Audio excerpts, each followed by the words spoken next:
ഇതിൽ മോരിക്കൊമ്പ് பண்ண போகிறேன். பூசணிக்காய், வாழைக்காய், சேனக்கிழங்கு இது 3 காய வச்சா பண்ண போகிறேன். அதுக்கு தேங்காய் ஒரு மூடி, பச்சை மிளகாய், ஜீரகம் எல்லாம் சேர்த்து அரைச்சி வச்சுருக்கேன். அப்புறம் மோர் விட்டு பண்ணி காமிக்கிறேன். 3 விசில் வச்சு வேக வச்சுருக்கேன். இது மோரிக்கொம்பு பண்ண ஆரம்பிக்கலாம். கச்சட்டிலாம் பண்ண போகிறேன். இன்றைக்கி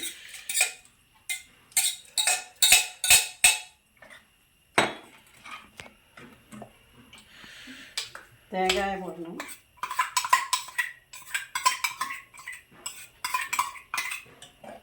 ஊற்ற போகிறேன்.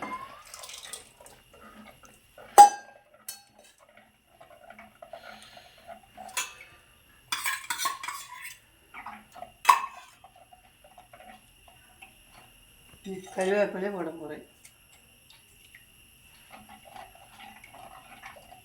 கொதிக்கட்டும். அது கூட தாளிப்பு ரெடி பண்ணுறேன். அதுக்கு தேங்காய் எண்ணெய்,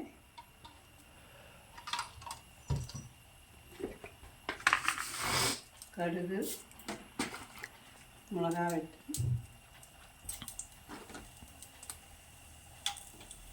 வெந்தயம்,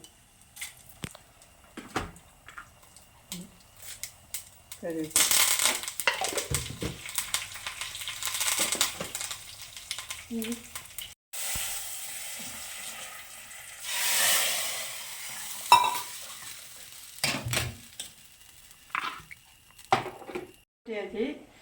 മോരിക്കൊമ്പ് പദം വന്നാലും പോരും, കൊതിക്കണമെന്നില്ല.